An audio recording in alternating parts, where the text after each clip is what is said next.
بعد فأعوذ بالله من الشيطان الرجيم بسم الله الرحمن الرحيم رب اشرح لي صدري ويسر لي أمري واحلل عقدة من لساني يفقه قولي ربي زدني علما اللهم فقهني في ديني اللهم إني أسألك علما نافعا ورزقا طيبا وعملا متقبلا اللهم صل على محمد وعلى آل محمد كما صليت على إبراهيم وعلى آل إبراهيم إنك حميد مجيد اللهم بارك على محمد وعلى آل محمد كما باركت على إبراهيم وعلى آل إبراهيم إنك حميد مجيد. جی اب تک ہم لوگوں نے پڑھا کہ کس طرح اسلام کا پہلے تو دعوت کا اللہ نے حکم دیا یا ایھا المدثر کی آیتیں ابتدائی آیتوں کے بعد آپ صلی اللہ علیہ وسلم کو اب رسالت کا سے مبعوث کر کر اللہ نے ایز رسول بنا کر بھیجا.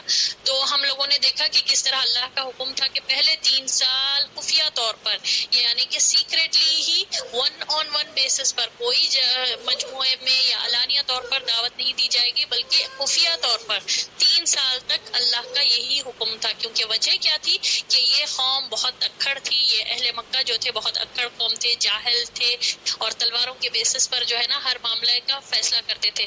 تو سٹارٹنگ میں ہی مشکلیں پیدا نہ ہو جائے اس وجہ سے چھپ کر سیکریٹلی خفیہ طور پر دعوت یعنی اس دین کی دعوت کا حکم دیا گیا اور 1-on-1 بیسس پر ہی.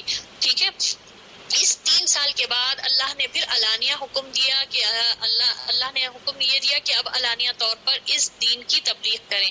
جب آپ صلی اللہ علیہ وسلم علانیہ طور پر تبلیغ کریں اللہ کے حکم کے حساب سے تو لوگوں کو سمجھ میں نہیں آیا. پہلے تو وہ نہیں ہوا. پھر بعد میں جب ان لوگوں کے تکبرانہ خیالات سر چڑھے کہ کس طرح سے ہم ہمارے آبا و اجداد کا دین چھوڑ دیں, یہ کیسے ہو سکتا ہے کہ ہمارے معبودوں کو چھوڑ کر ہم ایک اللہ کی عبادت کریں. یہ باتیں جب ان کے خیالات یہ تکبرانہ خیالات ہم کیسے ایک شخص کی بات مان لیں اور کس طرح سے ایک نئے دین کی بات مان لیں, نئے دین کو کس طرح سے ایکسیپٹ کر لیں, تو اس کے چکر میں ان لوگوں نے کیا کیا کہ اب اس کو ریبل کرنے لگے اس دین کی دعوت کو اور آپ صلی اللہ علیہ وسلم کے خلاف تدبیریں کرنے لگے. اور مختلف تدبیریں انہوں نے کی جس میں سے ہم لوگوں نے دیکھا کہ کس طرح سے سب سے پہلے ہنسی اڑانا, مذاق کرنا اور اس میں زیادتی کرنا. چاہے آپ صلی اللہ علیہ وسلم جہاں سے گزرتے تانا کشی کرتے زبانی طور پر بھی, اور پھر آپ صلی اللہ علیہ وسلم کے جو ہے نا جن کو حاصل تھا یعنی کہ جو بڑے بڑے سردار تھے, جس طرح سے ابو لہب جو ہے نا دھکے مارتا تھا آپ صلی اللہ علیہ وسلم جہاں پر بھی تبلیغ کرنے کے لیے جاتے, بازاروں میں جاتے وہ بھی پیچھے جاتا اور جو ہے نا آپ صلی اللہ علیہ وسلم کی بات کی سننے سے روکنے کی باتیں کرتا تھا اور دھکے مارتا تھا اور پتھر سے مارتا تھا یہاں تک کہ آپ صلی اللہ علیہ وسلم کی ایڑیاں بھی زخمی ہوتے تھے. تو سبحان اللہ, فرسٹ یہ تدبیر ان لوگوں نے کی. پھر دوسرا جو ہے نا لوگوں کو بات سننے سے روکنا. پہلے تو خود بھی نہیں سنتے تھے, پھر دوسرا جیسے ہی معلوم ہوتا تھا کہ دوسرے لوگ اس اسلام کی طرف مائل ہو رہے ہیں, یہ آپ صلی اللہ علیہ وسلم کے جو ہے نا پیروکار بن رہے ہیں, تو ان لوگ کیا کرتے تھے کہ روکتے تھے. کس طرح سے شور و غل کرنا, لوگوں کو جو ہے نا شک اور شبہات پیش کرنا. نظر بن حارث کے بارے میں ہم لوگوں نے پڑھا کہ کس طرح یہ داستانیں لے کر آتا تھا, دوسری جگہ جا کر نئے نئے سٹوریز لے کر آتا تھا اور لوگوں اور ایک سٹیپ آگے بڑھ کر کیا کرا, گانے بجانے والیوں کو بھی لے کر آیا. جب کسی کا بھی پتہ چلتا کہ وہ اسلام کی طرف مائل ہو رہے ہیں تو وہاں پر یہ ناچ گانے والیوں کو بھیج دیتا, شراب وغیرہ کی محفلیں جماتا اور بولتا کہ کیسے ہو سکتا ہے کہ میری بات صحیح ہے یا محمد صلی اللہ علیہ وسلم کی بات صحیح ہے. تو بہرحال اس طرح سے ان لوگوں نے کی. تھرڈ اور مین امپورٹنٹ ان لوگوں کا مین اختلاف, بنیادی وجہ تھی اختلاف کی, وہ تھی توحید, رسالت اور دوبارہ جی اٹھنا. اس کے معاملے میں لوگ بڑھ چڑھ کر یہ لوگوں نے بحث اور کٹ حجتی کی. آپ صلی اللہ علیہ وسلم سے بحث کرتے تھے, بولتے تھے کہ ہو کیسا سکتا کہ ہم آپ کو رسول تسلیم کر لیں, یہ کیا ہے, یہ کیسے رسول ہیں جو بازاروں میں چلتے پھرتے اور جو ہے نا غریب لوگ ان کے فالوورز ہیں, کوئی پروٹوکول نہیں, کوئی اسپیشل بات نہیں, کوئی ایک ایکسٹراڈنری بات نہیں ہے, یہ کیسے رسول ہے جو ہماری طرح کھاتا ہے, ہماری طرح پیتا ہے. اگر اللہ کو بھیجنا ہے, رسول بھیجنا تھا تو ایک سردار کو بھیجتے. اتنے بڑے بڑے سردار موجود ہیں ہمارے میں, اتنی بڑی بڑی سرداری موجود ہے, یہ ایک یتیم کو کیوں؟ معاذ اللہ, یہ ان کے آبجیکشنز تھے، ان کی بحث اور کٹ حجتی تھی. اللہ نے ان کے بحث اور کٹ حجتی کے لیے قرآن میں مختلف صورتوں میں، مکی صورتوں میں اسپیشلی ان کے بیان کر کے ان کو دلیل سے بتا دیا گیا کہ کیوں یہ لوگ بحث اور کٹ حجتی کر رہے ہیں، اسپیشلی کس میں؟ توحید میں، ایک اللہ کی عبادت. تو اللہ کی عبادت میں، توحید کے معاملے میں ان لوگ کا عقیدہ کیا تھا؟ مشرکان مکہ کو وہ اللہ کو خالق، مدبر، رازق، اللہ ہی زندگی دیتا ہے، اللہ ہی موت دیتا ہے، یہ سب چیز مانتے تھے. اس کے ساتھ ساتھ گڑبڑ کیا تھی عقیدے میں؟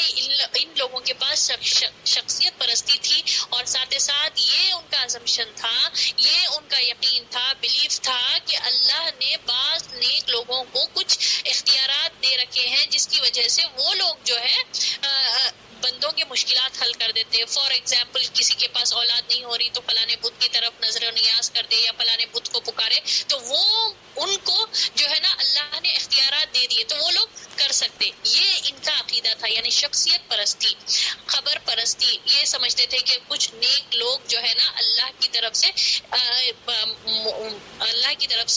وہ ہے، اور اللہ نے ان کو اختیارات دے دیا ہے اور وہ لوگ تصرف کر سکتے، یعنی چینجز کر سکتے، جو چاہے وہ کام کر سکتے. یا پھر ان کا اور یہ گمان تھا کہ یہ نیک لوگ اللہ کا قرب حاصل کرنے کا ذریعہ بنتے ہیں، اگر ہم ان کو پکاریں تو وہ اللہ کے پاس جا کر ہمارے لیے سفارش کریں گے. ان کا یہ عقیدہ تھا. یہ اس کے لیے آپ صلی اللہ علیہ وسلم کو مبعوث کیا گیا تھا، اور ورنہ تو وہ اللہ کو مانتے تھے، ایک اللہ پر ان کا ایمان تھا، اللہ کو تو مانتے تھے، اللہ کے ساتھ ساتھ دوسرے باتوں پر بھی ان کا یقین تھا. ٹھیک ہے، تو اس کے بارے میں بہت سے قرآن میں جواب دیا گیا. کیا پھر تم دیکھو اللہ کی طرف جو 20واں پارہ میں ہے کہ الہ مع اللہ، کیا اللہ کے ساتھ کوئی اور الہ ہے؟ دیکھو آسمان کی طرف، دیکھو زمین کی طرف، ان کو مختلف طریقوں سے جو ہے نا توحید کی طرف بلایا گیا، مگر یہ لوگ آبا و اجداد کے دین کو چھوڑنا ہی نہیں چاہتے تھے اور سمجھتے تھے کہ آبا و اجداد جو ہے نا بہت عقل مند لوگ تھے. کیسا بھائی وہ لوگ کیسی اتنی غلطی کر سکتے؟ وہ لوگ جو کرتے گئے کیا وہ بے وقوف لوگ تھے؟ یا پھر ہمارے معبود ایسے کیسے ہو سکتا کہ اتنے 360 بتوں کو چھوڑ کر ہم ایک اللہ کی عبادت کریں؟ ٹھیک ہے، رسالت میں ڈاؤٹ، توحید میں ڈاؤٹ، اور سب سے بڑا جو توحید میں ان کا ڈاؤٹ تھا اور کیا تھا کہ دوبارہ جی اٹھنے کا. تو اس چکر میں تو ایک شخص آیا جو سردار تھا، وہ آ کر آپ صلی اللہ علیہ وسلم کے سامنے بوسیدہ ہڈی لے کر آیا، اس کو چورا چورا کرا اور کہا کہ اے محمد صلی اللہ علیہ وسلم، کیا اللہ تعالیٰ اس کو سیدھا کرے گا؟ یہ سیدھی ہو جائے گی یہ ہڈی؟ یعنی ان کی عقل تسلیم ہی نہیں کرتی تھی اس بات کو کہ دوبارہ جی اٹھنا بھی ایسی کوئی چیز ہے، اور کیا ہمارے آبا و اجداد کو بھی دوبارہ اٹھایا جائے گا؟ کیا ایسا ہوگا معاملہ؟ ان لوگوں کو یہ تھا ہی نہیں، اور اس چکر میں ان لوگوں نے مقابلے پہ اتر آئے، اب تدبیریں کرنے لگے اور بحث اور کٹ حجتی کے ساتھ ساتھ شک اور شبہات پیش کرنا، لوگوں کو بتانا کہ نہیں محمد صلی اللہ علیہ وسلم جادوگر ہے، کاہن ہے، جھوٹے ہیں، بناوٹی ہے، شاعر ہے، یا پھر یہ کسی شخص کی طرف سے پڑھ کر سیکھ لیتے ہیں عربی اور لے کر آتے ہیں یہ باتیں، یا پھر کچھ خواب ہے جو دیکھتے ہیں رات میں دیکھتے ہیں اور دن میں یہ پڑھنے لگتے ہیں. یہ اس طرح سے لوگوں کو جو ہے نا گمراہ کرتے تھے. اور دوسرے جو لوگ آئے، حج کا سیزن بھی جب آیا تو حاجیوں کو اس سے پہلے کہ وہ لوگ ہے نا محمد صلی اللہ علیہ وسلم کے بارے میں جان لے، یہ لوگ خود پروپیگنڈا کر دیے کہ محمد صلی اللہ علیہ وسلم ایک ایسے شخص ہے بھائی ہمارے قبیلے کے، وہ کہتے ہیں کہ دین تمہارے اس میں اختلاف ڈال دے رہے ہیں، پھوٹ ڈال دے رہے ہیں، گھروں میں لڑا دے رہے ہیں، اس طرح سے کہ وہ جادوگر ہیں، ان کے باتوں میں جادو ہے. تو لوگوں کو اس طرح سے روکتے تھے.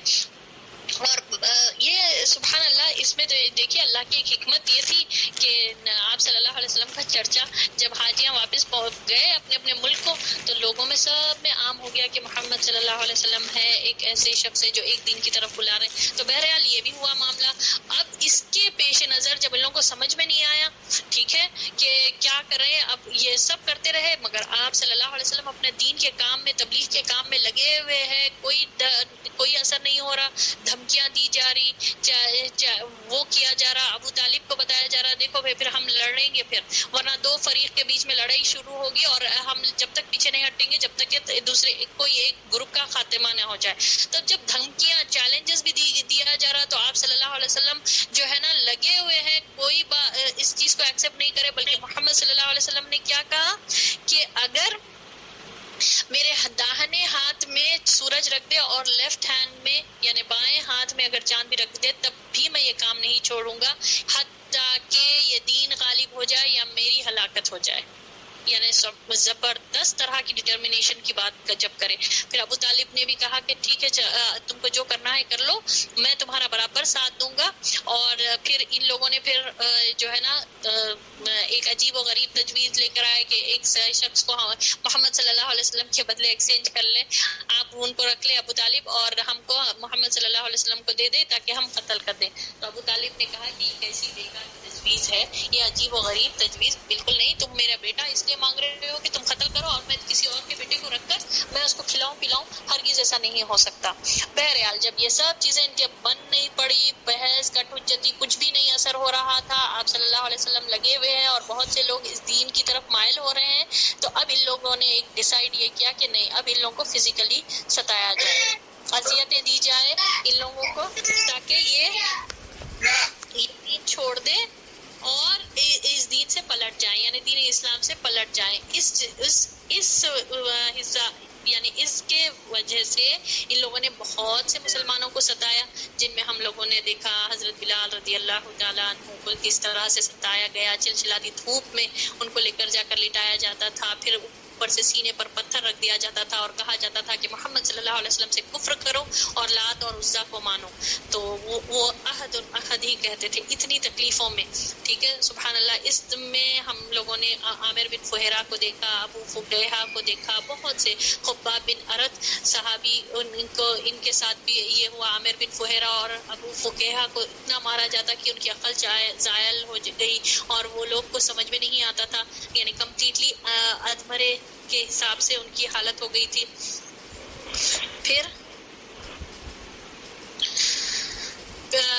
یہ معاملہ ہوا. پھر خباب بن ارد کے ساتھ کیا ہوا کہ ان کی جو مالکن تھی ان کو جلتے ہوئے کوئلوں پر لٹا دیتے تھے اور جو ہے نا اوپر سے پھر سینے پہ بھی پتھر رکھ دیتے تھے اور جلتے ہوئے کوئلوں پر اس طرح لٹاتے تھے کہ ان کی سکن جل کے ان کی جو چربی ہے سبحان اللہ وہ چربی نکل کے گل کر اس سے جو ہے نا وہ آگ بجھتی تھی. مگر پھر بھی یہ لوگ اپنی استقامت پر جمے رہے. یہ لوگ دکھائے کہ نہیں ہم کو اس دین سے محبت ہے، محمد صلی اللہ علیہ وسلم سے زیادہ محبت ہے. اتنی تکلیفوں کے باوجود بھی کسی نے بھی اپنے دین کو نہیں چھوڑا. ٹھیک ہے، پھر اس کے ساتھ ساتھ ہم لوگوں نے یہ بھی دیکھا کہ عورتیں بھی اس طرح ہی استقامت دکھائے. عورتوں میں اسپیشلی جو کنیزیں تھیں، ٹھیک ہے، اس میں زنیرہ کے بارے میں ہم لوگوں نے پڑھا. زنیرہ رضی اللہ تعالیٰ عنہ کو اتنا مارا جاتا تھا کہ ان کی بصیرت چلے گئی، ان کی یعنی آئی سائٹ چلے گئی. تو لوگوں نے کہا کہ یہ لات اور عزا کی تم پر عذاب آیا ہے، ان کی مار تم پر پڑی ہے. تو انہوں نے کہا نہیں، یہ اللہ کی طرف سے ہے اور اللہ چاہا تو مجھے میری بصیرت واپس مل جائے گی. اور اس یقین کی وجہ سے اللہ نے ان کو ان کی بصیرت نیکسٹ ڈے دے بھی دیا تھا. تو سبحان اللہ. اور دوسرے بھی بہت سے عورتوں کو ستایا گیا. ام عبیس کا نام آتا اس میں، نہدیہ اور ان کی صاحبزادی کو بھی آتا. اور عمر بن خطاب رضی اللہ تعالیٰ عنہ جب ایمان نہیں لائے تھے اپنی جو ہے نا کنیز کو وہ بھی بہت مارتے تھے. تو سبحان اللہ بہت سے عورتوں کو بھی ستایا گیا. یعنی اس میدان میں کسی کو بھی نہیں چھوڑا گیا، حتیٰ کہ ابو بکر رضی اللہ تعالیٰ عنہ کو بھی رسی سے بندھ دیا گیا تھا. عثمان بن عفان کو بھی ان کے جو ماموں تھے وہ جو ہے دعا دیتے تھے ان کو ایک چٹائی میں بند کے. ٹھیک ہے، تو بہرحال غریب کو، امیر کو، عورتوں کو، مردوں کو، جوانوں کو، بوڑھے کو، سب کو ستایا جاتا تھا. ہر طبقے والوں کو ستایا گیا. جب کبھی بھی پتہ چلتا اہل مکہ کو کہ فلاں شخص ایمان لا لیا، فلاں شخص اسلام کو قبول کر لیا، تو جو ہے نا اس کے در پر بیٹھ جاتے، یعنی اس کے پیچھے لگ جاتے اور بہت زیادہ ستاتے. آل یاسیر کے بارے میں ہم لوگوں نے پڑھا کہ کس طرح سے آل یاسیر یعنی یاسر اور ان کی فیملی کون تھے. ان کے بیٹے عمار رضی اللہ تعالیٰ عنہ، ٹھیک ہے، ان کے بیٹے تھے عمار رضی اللہ تعالیٰ عنہ. ان کو اور ان کے والدین کو بہت ستایا گیا. والد جو ہے نا اتنا ستایا گیا، ان کو تپتی ہوئی وادی میں لے کر جایا گیا اور ان کو بہت اذیتیں دی گئی اور وہ برداشت نہیں کر سکے اور اسی حالت میں وہ شہید ہو گئے. اور اسی طرح ان کے والدہ سمیہ رضی اللہ تعالیٰ عنہ بہت بوڑھی اور کمزور خاتون تھی. تو ان کو ابو جہل جو ہے نا ان کی شرمگاہ میں نیزہ مار کر ان کو شہید کر دیا. اور یہ اسلام کی پہلی شہیدہ تھی. سبحان اللہ. ہم لوگوں نے یہ دیکھا کہ یہ سب امیر، غریب، بوڑھے، کمزور سب کو ستایا گیا، ہر طبقے کے لوگوں کو ستایا گیا. پھر اس کے بعد جب یہ لوگ کیا کرے، محمد صلی اللہ علیہ وسلم کو بھی ستائے. ناٹ اونلی ان کے ساتھ دست درازیاں کی گئی لیکن محمد صلی اللہ علیہ وسلم کو بھی بہت زیادہ ستایا جاتا تھا. سب سے بڑھ کر اگر تکلیف دی گئی تو وہ آپ صلی اللہ علیہ وسلم کو دی گئی کہ اتنا زیادہ آپ صلی اللہ علیہ وسلم کو ستایا جاتا تھا. زبانی طعنے تشیع کی جاتی تھی, مذاق اڑایا جاتا تھا. آپ صلی اللہ علیہ وسلم کے بیٹیوں کو طلاق دیا گیا. آپ صلی اللہ علیہ وسلم کے سگے چچا اور چاچی جو ہے نا جو پڑوس میں رہتے تھے کانٹے لا کر بچھاتے تھے اور سبحان اللہ محمد کی جگہ مذمم کر کے پکارتے تھے. بہت زیادہ آپ صلی اللہ علیہ وسلم کو ستایا گیا, دھمکیاں دی گئی, قتل کی دھمکی دی گئی. بہت آپ صلی اللہ علیہ وسلم کو بھی ستایا گیا. اور ہم لوگوں نے دیکھا کہ کس طرح سے آپ صلی اللہ علیہ وسلم جو ہے نا نماز پڑھتے تھے. پہلے تو پڑوس میں جو تھے آپ صلی اللہ علیہ وسلم کے پڑوس میں جو سب سے زیادہ جو ستائے تھے وہ جو ہے نا نام ہم لوگوں نے کیا تھا کہ ولید بن مغیرہ تھا اور عبد ابو زہری تھا, ابو زما اسود بن مطلب تھا, حارث بن قیس خزائی تھا, عاص بن وائل. یہ سب آپ صلی اللہ علیہ وسلم کے کٹر دشمن تھے اور اللہ تعالیٰ نے ان پر کافی ہو گیا. یہ لوگ جو طرح طرح کے ستائے تھے اس میں سے ایک یہ ہے کہ آپ صلی اللہ علیہ وسلم جب سجدہ کرتے تو آپ صلی اللہ علیہ وسلم کے کندھے پر جو ہے اونٹنی کا اوجھڑی لا کر رکھ دیتے تھے. اللہ اکبر, یعنی جو بچے دانی جو پلاسٹا جس کو کہا جاتا نا وہ لا کر رکھ دیتے. آپ سوچیں گندگی اوپر سے خون ٹپک رہا ہوتا تو آپ صلی اللہ علیہ وسلم سجدے ہی کی حالت میں رہتے, اپنا سر نہیں اٹھاتے تھے اور یہ لوگ ایک دوسرے پر ہنسی کے مارے ایک دوسرے پر گرتے تھے. اور کیا گزرتی تھی ہوں گی سوچیے. اور فاطمہ رضی اللہ تعالیٰ عنہ آ کر پھر اس چیز کو ہٹاتے تو آپ صلی اللہ علیہ وسلم پھر ان لوگوں کے لیے بعد میں جب بہت حد سے زیادہ ہو گیا تو آپ صلی اللہ علیہ وسلم نے کہا کہ اللہ قریش کو پکڑ لے, یعنی ایک طرح سے سنبھال لے, یعنی تو کافی ہو جا. تو اللہ نے کس طرح سے ان لوگوں کا معاملہ کیا. ولید بن مغیرہ کو کے بارے میں ہم لوگوں نے دیکھا کہ کس طرح سے ایک زخم ہوا تھا اس کے سر پر اور وہی زخم اس کے لیے ہلاکت کا وہ بنا. اور اسی طرح سے پھر جو ہے نا اسود بن مطلب کو کے تعلق سے نبی صلی اللہ علیہ وسلم نے کہا کہ اللہ اس کی تو نگاہ پکڑ لے, تو اس کو بس دکھ نہیں رہا تھا اور پھر اسی کنڈیشن میں اس کی موت ہو گئی. ٹھیک ہے, ہم لوگوں نے یہاں تک کیا. تو بہرحال یہ بہت بڑے بڑے چیلنجز چل رہے تھے اور سب سے زیادہ محمد صلی اللہ علیہ وسلم کو فیس کرنا پڑ رہا تھا. انہی سختیوں میں آپ صلی اللہ علیہ وسلم نے 2 اسٹیپس لیے. ٹھیک ہے, یہاں تک کلیئر ہے سب کو؟ کسی کو کچھ ڈاؤٹ؟ الحمدللہ کلیئر ہے. کلیئر ہے سب کو؟ جی مولوی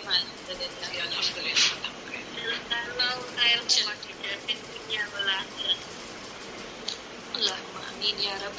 چلیے اس کے بعد اب یہ سب چیزیں اسی سچویشن میں بہت زیادہ سختیاں ہو رہے تھے.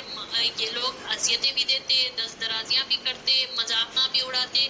آپ سوچیں کہ جینا محال کر کے رکھ دیے تھے. تو اب آپ صلی اللہ علیہ وسلم نے ان سختیوں میں ایک جو کھلا تبلیغ کے نتیجے میں رسول اللہ صلی اللہ علیہ وسلم اور مسلمانوں پر ٹوٹ پڑی تھی, اس پیچیدہ صورتحال کے پیش نظر رسول صلی اللہ علیہ وسلم نے 2 قدم اٹھائے, یعنی 2 اسٹیپس لیے. فرسٹ کون سا تھا؟ دار الارقم. پہلا قدم یہ تھا کہ آپ صلی اللہ علیہ وسلم نے ارقم بن ابی ارقم مخزومی کے گھر کو تبلیغ و عبادت اور تعلیم و تربیت کا خفیہ مرکز بنا دیا. ٹھیک ہے, یہ جو تھے نا ارقم بن ابی ارقم مخزومی, سبحان اللہ, یہ ابو جہل کے قبیلے کے ہی تھے اور بہت سے لوگ جو ہے نا دشمن تھے اس قبیلے کے, بہت سے لوگ. اس میں سے ایک نوجوان بچہ, یہ صرف 16 سال کے تھے, ارقم بن ابی ارقم مخزومی, یہ ایمان لا چکے تھے. سوچئے ان کے قبیلے والے پورے, اسپیشلی ابو جہل تو ہم اچھا میں اس کا بتا ہی نہیں, ابو جہل تو اتنا زیادہ کٹر دشمنی میں آگے تھا کہ آپ صلی اللہ علیہ وسلم کو نماز پڑھنے سے روکنے کی دھمکیاں دیا کرتا تھا اور لوگوں کو بولتا تھا کہ میں اگر دیکھ لیا کبھی بھی محمد صلی اللہ علیہ وسلم کو خانہ کعبہ کے سامنے میں نماز پڑھتے ہوئے تو میں تو گردن مڑوڑ دوں گا یا میں تو ہے نا پتھر پھینک کر ہلاک کر دوں گا. تو اسی چکر میں وہ ایک پتھر لے کر آگے بڑھا تو محمد صلی اللہ علیہ وسلم کے پاس جیسے ہی وہ قریب پہنچا تو وہ بعد میں جو ہے نا پتھر پھینک کر واپس ایڑی کے بل پلٹ کر واپس آیا. تو لوگ دیکھ کر حیرت کرے اور پوچھے کہ کیا ہوا ہے ابو الحکم. تو اس نے کہا کہ ایک بڑی سی آگ کی کھائی تھی اور پورے جو ہے نا پروں بڑے بڑے بڑے پر تھے، لگتا تھا کہ مجھے سب کھا جائیں گے. تو سبحان اللہ اس کے سامنے ایسے معاملات ہوئے، پیش آئے. اللہ نے کیسی آپ صلی اللہ علیہ وسلم کی حفاظت کی. تو بہرحال یہ ابو جہل بھی اسی قبیلے کا تھا، مخزوم قبیلے کا تھا، مگر اسی قبیلے کے یہ ارقم بن ابی ارقم جو صرف 16 سال کے تھے، بہت ینگ تھے، یہ ایمان لا چکے تھے، اسلام لا چکے تھے. اور آپ صلی اللہ علیہ وسلم نے ان کے گھر کو جو ہے تبلیغ اور تربیت اور تعلیم و تربیت کا خفیہ مرکز بنا دیا تھا. کیوں خفیہ مرکز بنا دیا تھا؟ کیونکہ وہ بدماشوں کی نگاہوں سے دور صفا کے دامن میں واقع تھا. اب بہت سے لوگ دوسرے جگہوں پر سے جو ہے نا اسلام لا رہے تھے، یعنی الگ الگ گھروں سے لے کر آ رہے تھے ایک کر کے. تو اب ان سب کو اکٹھا کر کے ان لوگوں کی تعلیم اور تربیت بھی کرنا ضروری تھا. اب یہ لوگ اور جگہ جو بیسٹ تھی وہ خانہ کعبہ تھی، مگر خانہ کعبہ جو ہے مشرکوں کے قبضے میں تھا، وہ لوگ تو کرنے نہیں دے رہے تھے. بس محمد صلی اللہ علیہ وسلم وہاں جا کر دن دہاڑے میں نماز پڑھتے وہ کرتے، حالانکہ وہ لوگ اذیتیں تو دیتے تھے. تو وہ خفیہ طور پر ایک ایسا گھر بنایا گیا جہاں پر مسلمانوں کی عبادت اور تعلیم و تربیت کا ایک مرکز ہونا چاہیے، اور یہ تھا دارالارقم. ٹھیک ہے، اور یہ آج بھی یہ ہے نا، یہ بہت فائدے مند ہوتا کہ کہیں پر بھی تعلیم و تربیت ہونے کے لیے ایک سینٹر ہونا چاہیے، ایک مرکز ہونا چاہیے، گھر ہو کچھ بھی ہو کہ معلوم ہو کہ یہاں پر جو ہے چلتا. اور آج بھی ہم دیکھتے دار وغیرہ جو رہتا نا، یا پھر کہیں گھر میں ہوتے کلاسز، وہ ایک سینٹر رہتا، ہم ہر چیز جگہ پر وہیں پر جمع ہوتے. سبحان اللہ.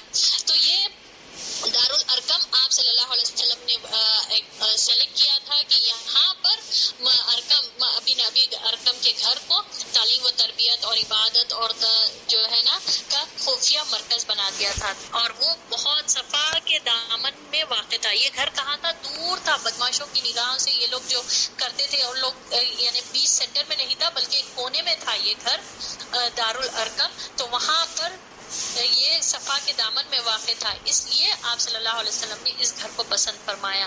چنانچہ وہاں آپ صلی اللہ علیہ وسلم صحابہ کرام رضی اللہ تعالیٰ عنہم کے ساتھ خفیہ طور پر اکٹھا ہوتے، ان پر اللہ کی آیتیں تلاوت فرماتے، ان کا تزکیہ کرتے اور انہیں کتاب و حکمت سکھاتے. اس تدبیر سے بہت سے ایسے حادثات سے بچاؤ ہو گیا کہ اگر آپ کھلے طور پر اکٹھا ہوتے تو ان کے پیش آنے کا غالب امکان تھا. یعنی کہ اگر کھلا کہیں پر بیٹھ کر بالکل میدان میں یا خانہ کعبہ کے سامنے صحن میں یہ لوگ اگر تعلیم و تربیت کرتے تو یہ لوگ غالب آ جاتے تھے، مارم دھاڑی بالکل عام طور پر کرتے تھے. مگر کیا کر رہے تھے آپ صلی اللہ علیہ وسلم؟ خفیہ طور پر دارالارقم پر بلا کر سب کو ایک ایک جگہ ایک ہر ایک کو بتا دیا جاتا تھا کہ اس وقت اکٹھا ہو جائے. تو وہ لوگ آ جاتے تھے اور آپ صلی اللہ علیہ وسلم ان کی تعلیم و تربیت کرتے، ان کو حکمتیں بتاتے، ان کو قرآن اور کتاب پڑھاتے اور بتاتے. اور اس طرح کیا ہوا کہ ان کے غالب ہونے کا یعنی مشرکان مکہ کے غالب ہونے کا امکان بھی کم ہو گیا. باقی جہاں تک آپ صلی اللہ علیہ وسلم کی اپنی ذات کا تعلق ہے تو آپ صلی اللہ علیہ وسلم مشرکین کے بیچوں بیچ کھلم کھلا اللہ کی عبادت بھی کرتے تھے اور اس کے دین کی دعوت بھی دیتے تھے. ایک تو یہ لوگ کے دل میں آپ صلی اللہ علیہ وسلم کا رعب آلریڈی اللہ نے ڈال رکھا تھا، فیئر تھا. یہ لوگ دیتے تھے اذیتیں مگر اس طرح سے نہیں کرتے تھے، ایکسٹریم لیول پر جا کر. ٹھیک ہے، جس طرح مسلمانوں کو عام مسلمانوں کو ستایا جاتا تھا، کوئلے پر جلانا، مارنا، زنجیریں پہنایا جانا اور اتنا مارنا کہ ان کی عقل زائل ہو جانا، یہ سب چیزیں آپ صلی اللہ علیہ وسلم کے ساتھ نہیں کرتے تھے. آپ صلی اللہ علیہ وسلم کا جہاں تک معاملہ تھا، آپ صلی اللہ علیہ وسلم پرسنلی جا کر نماز خانہ کعبہ کے سامنے ادا کرتے تھے. اللہ اکبر. بیچوں بیچ کھلم کھلا اللہ کی عبادت بھی کرتے تھے اور اس کے دین کی دعوت بھی دیتے تھے. اس سے نہ آپ صلی اللہ علیہ وسلم کو کوئی ظلم و زیادتی روک سکتی تھی، نہ مذاق اور استہزاء. کیسی زبردست ڈٹرمنیشن تھی نا. سبحان اللہ. دیکھیے ایسے اچھا مذاق اڑانا ایک معمولی بھی نہیں تھا، بڑے بڑے القاب چھوٹے نہیں تھے. چھوٹے کہنا، کذاب کہنا، مجنون کہنا، پاگل کہنا، شاعر کہنا، کاہن کہنا، جادوگر کہنا، ایسے ایسے باتیں کرنا، یا ابو کبشہ کا بیٹا کہنا، ایسا جاتے آتے جاتے جو ہے نا مذاق اڑانا، یہ سب چیزیں معمولی نہیں تھے. مگر آپ صلی اللہ علیہ وسلم جو ہے نا اپنے مشن پہ اتنے فوکسڈ تھے. آف کورس تکلیف ہوتی تھی، ہم پیچھے پڑھے نا کہ آیتیں آئی کہ اللہ نے فرمایا کہ ہم جانتے ہیں کہ آپ کو ان کی باتوں سے آپ کو تکلیف ہوتی ہے، مگر آپ صبر کریں. صبر کریں، کیونکہ پہلے نبیوں کے ساتھ بھی ایسی ہوا. قصص اللہ نے جو قرآن میں بیان فرمایا، اسی دوران میں یوسف علیہ السلام کا قصہ بھی اللہ نے نازل فرمایا، کس طرح ان کے ساتھ معاملہ ہوا، ان کے سگے بھائیوں نے ان کے ساتھ کیا. تو اللہ نے یہ تمام قصے بیان کر کے ایک تو آپ کا دل جوئی کے لیے، آپ صلی اللہ علیہ وسلم کی دل جوئی کے لیے، اور آپ صلی اللہ علیہ وسلم کا دل مطمئن ہو جائے اس کے لیے، اور سبحان اللہ آپ صلی اللہ علیہ وسلم کو آسانی ہو صبر کریں، صبر کرنے میں. تو اس طرح آپ صلی اللہ علیہ وسلم مذاق اور استہزاء وغیرہ سب سنتے تھے، مگر آپ صلی اللہ علیہ وسلم کو سہنے کی، برداشت کرنے کی قوت اللہ کی طرف سے مل گئی تھی. اور کیا تھا یہ؟ اللہ کی حکمت تھی تاکہ جو ایمان لائے اسے بھی دعوت پہنچ جائے، اور جو ایمان نہ لائے اسے بھی. اور اس تبلیغ کے بعد کسی کے لیے اللہ کے خلاف حجت باقی نہ رہ جائے، اور قیامت کے روز کوئی کہنے والا یہ نہ کہہ سکے کہ ہمارے پاس تو کوئی خوشخبری دینے والا اور ڈرانے والا آیا ہی نہیں. سبحان اللہ. وجہ کیا تھی کہ یہ تکلیفیں برداشت کرنا، یہ ائمۃ الکفر جو تھے، بڑے بڑے سردار جو تکلیفیں پہنچا رہے تھے، ان کے پاس آپ صلی اللہ کی طرف سے یہ حکمت کیا تھی کہ کفو ایدیہم، اپنے ہاتھ باندھ کے رکھو اور جوابی کوئی کارروائی نہیں کرنا بلکہ صبر کرنا، تاکہ ان تک بات پہنچ جائے، ان کو بھی پہنچ جائے. اور اسلام کو تو اسلام جو قبول کرے ان کو تو آپ صلی اللہ علیہ وسلم ان کا تزکیہ کر رہے تھے، ان کو تربیت دے رہے تھے. اس کے ساتھ ساتھ یہ لوگوں کو بھی جو ہے نا، جو آپ صلی اللہ علیہ وسلم جو دن دہاڑے جا کر ان لوگوں کے سامنے پڑھتے تھے، قرآن پڑھتے تھے، ان لوگوں کو بھی بات پتہ چل جاتی تھی، مگر وہ لوگ پیچھے رہے، سنے نہیں. مگر حجت تو تمام ہوئی نا. آپ صلی اللہ علیہ وسلم ایز اے رسول بنا کر بھیجے گئے، ڈرانے والا، خوشخبری دینے والا. قیامت کے دن بہت سے لوگ اللہ کے سامنے طرح طرح کے عذر پیش کریں گے کہ اللہ ہمارے پاس تو کوئی آیا نہیں ڈرانے والا. تو اس دن قیامت کے دن اللہ تعالیٰ حجت پیش کر دے گا. آئے تو برابر تھے مگر تم لوگوں نے سنا ہی نہیں، سننا ہی پسند نہیں کیا، تم لوگوں نے عقل سے کام ہی نہیں لیا. اور کئی ہم لوگوں نے دور قرآن میں کیا کہ کس طرح قرآن میں کئی قسم کے ریگریٹس ہیں کہ کاش ہم رسول کی اتباع کرتے، کاش ہم اللہ کی بات مان لیتے تو آج ہمارا یہ معاملہ نہیں ہوتا ہے. اللہ ہم کو ایک چانس دے، ہم پلٹ کے جائیں گے دنیا میں اور جا کر ہم نیک کام کریں گے. اللہ ہم اب دوبارہ کبھی جو ہے نا تیرے رسول کی مخالفت نہیں کریں گے بلکہ اتباع کریں گے. سبحان اللہ. یہ ایسے ایسے ریگریٹس قرآن میں موجود ہیں. ان لوگ کے فیوچر کے بھی اللہ تعالیٰ نے پیشن کو، اللہ نے ہم کو اس کا نقشہ کھینچ کر بتایا ہے قرآن میں کہ لوگ ایسے ایسے کام کریں گے. تو بہرحال اللہ نے تاکہ قیامت کے دن کوئی حجت نہیں پیش کرے گی، کوئی بولے نہیں کہ ہم تو سنے ہی نہیں، ہمارے پاس کوئی ڈرانے والا آیا ہی نہیں. سب تک بات برابر پہنچے، نیگیٹو وے میں بھی پہنچ رہی تھی، پازیٹیو وے میں بھی پہنچ رہی تھی. ٹھیک ہے. اور یہاں پر اگر آپ دیکھیں نا تو آپ صلی اللہ علیہ وسلم کے ساتھ بہت بڑے بڑے ٹاسک تھے، مسلمانوں کے ساتھ بھی تھے، اور سب سے زیادہ تو محمد صلی اللہ علیہ وسلم بالکل دن دہاڑے جا کر وہاں پر عبادت کرنا، یہ لوگ ایسے دھمکیاں دینا اور اتنے غلط حرکتیں کرنا، جو اونٹ کی اوجڑی لا کر ڈال دینا. آپ سوچئے ہمارا ایمان کا لیول، ہم اپنے آپ کو پرکھیں نا کہ کون سی ہمارے پہ کوئی بھی مشکل آئی، کچھ ایسا ٹیسٹ آیا، فوری طور پر جو پہلی چیز چھوٹتی نا وہ دین چھوٹ جاتا ہمارا، اور ہم اس کے پیچھے عذر تلاش کر کے جسٹیفائی کرنے کی کوشش کرتے. مگر سبحان اللہ آپ کا اندر، آپ کا ضمیر برابر گواہی دیتا، دیکھو یہ غلط ہے، تم غلط بول رہے، تم کر سکتے تھے مگر نہیں کر. تو یہاں پر آپ صلی اللہ علیہ وسلم کے لیے اور مسلمانوں کے لیے جو اسلام قبول کرے، سابقون اولون، ان لوگوں کے لیے آسان نہیں تھا، ڈیفیکلٹ بہت زیادہ تھا. مگر آپ صلی اللہ علیہ وسلم مشکلات سے کبھی ڈرے نہیں، کبھی یہ استہزاء، مذاق اڑانے سے، نام خراب ہونے سے. ہم کو زیادہ ہماری نام کی محبت، نام سے محبت ہے نا کہ کہیں ہم کو یہ لوگ پاگل نہ بول دیں. ہم ذرا سیفر سائڈ رہ کر ہے نا دین پہنچانا چاہتے. یہاں پر آپ صلی اللہ علیہ وسلم کس طرح سے فیس کر رہے ہیں. ٹھیک ہے. آپ دیکھیے آج بھی سبحان اللہ کرنٹ جو ایشو چل رہا تھا محمد صلی اللہ علیہ وسلم کو لے کر، کس طرح اللہ تعالیٰ سبحان اللہ کیسے کیسے محمد صلی اللہ علیہ وسلم کے چاہنے والے ہیں. آل اوور دا ورلڈ وہ چل رہا، ایجیٹیشن چل رہا، آل اوور دا ورلڈ اتنے بڑے پروٹیسٹ وغیرہ چل رہے ہیں، احتجاج چل رہے ہیں. سبحان اللہ کیسی محمد صلی اللہ علیہ وسلم کی عزت، یہ اللہ ہے. کس طرح سے اللہ تعالیٰ اپنا بھی، اللہ تعالیٰ جو ہے نا اپنے کلام کا بھی دفاع کرتا ہے اور اپنے نبیوں کا، اپنے رسولوں کا بھی دفاع کرتا ہے. دیکھیے کیسا چل رہا، کیسے کیسے آپ صلی اللہ علیہ وسلم کے چاہنے والے کتنے بڑے بڑے پروٹیسٹ کر رہے ہیں. وہ بولنے والی، یہ جتنے بولنے والے تھے سب ہے نا اپنے سر پر ہاتھ مار لیے ہوں گے، پیر پہ کلہاڑی مار لیے بول کر. سبحان اللہ معمولی نہیں ہے قوم جو ہے نا، یہ مسلمان قوم چاہے کچھ بھی ہو برداشت کر لیں گے، مگر محمد صلی اللہ علیہ وسلم کی عزت پر جب بات آتی تو کوئی بھی نہیں برداشت کرتا، چاہے کون سے بھی لیول کی محبت کرنے والے ہوں۔ چلیے یہاں بہرحال یہاں پر ہم کو سبق اس پیراگراف سے یہ ملتا کہ مشکلوں سے کبھی ڈرنا نہیں چاہیے۔ جب بھی اسپیشلی دین کے معاملات میں کبھی ہے نا ہم کوئی مشقت کی بات آتی، کبھی ہے نا مشقت کو برداشت کرنے کے چکر میں آپ یہ نہ دین کا کام نہیں چھوڑنا چاہیے، اس کے لیے کریں، آگے بڑھ کر کریں، صبر کریں کس طرح سے۔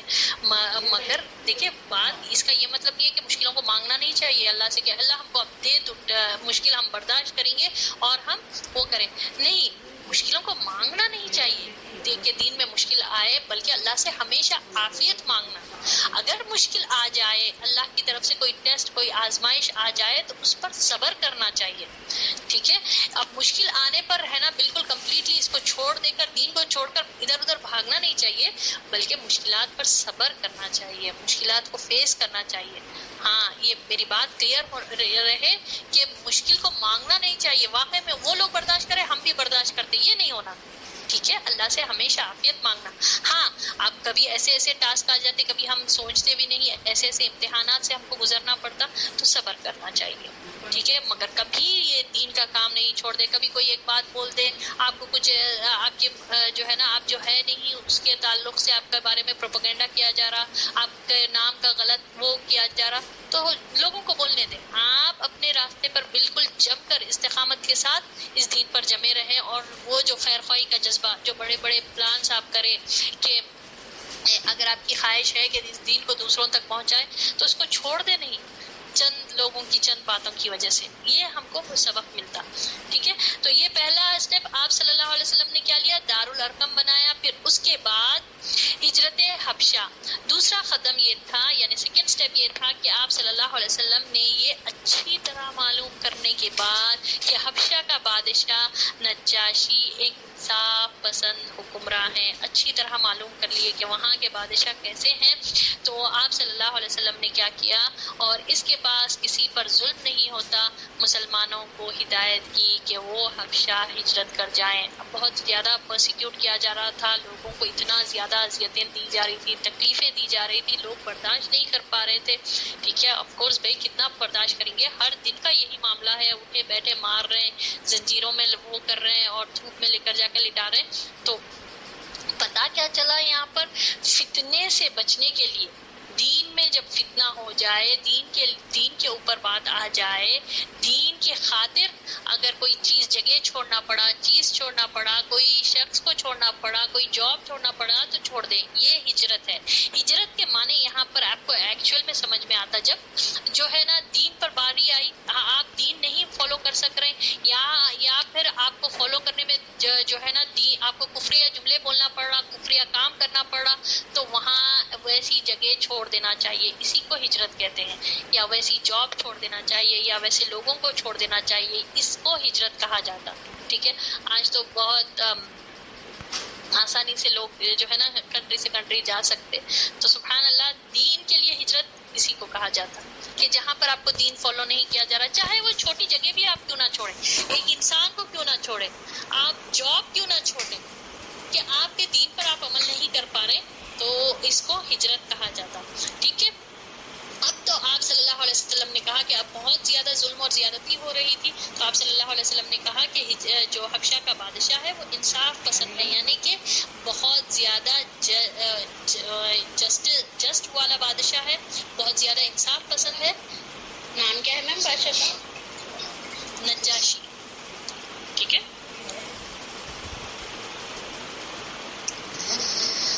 جی، تو آپ صلی اللہ علیہ وسلم نے کہا کہ اب سب یہ مسلمان جو ہے نا ہجرت کر کے حبشہ چلے جائیں۔ اس ہدایت کے مطابق رجب سن 5 نبوت، یعنی نبوت کا 5واں سال، آپ صلی اللہ علیہ وسلم کو نبی بنا کر مبعوث کرنے کے 5 سال کے بعد آپ صلی اللہ علیہ وسلم نے ہدایت کی کہ کون سا، یہ یاد رکھنا امپورٹنٹ ہے، رجب 5 نبوت میں مسلمانوں کے پہلے قافلے نے ہجرت کی، کہاں پر گئے ہجرت کر کر؟ ہجرت حبشہ۔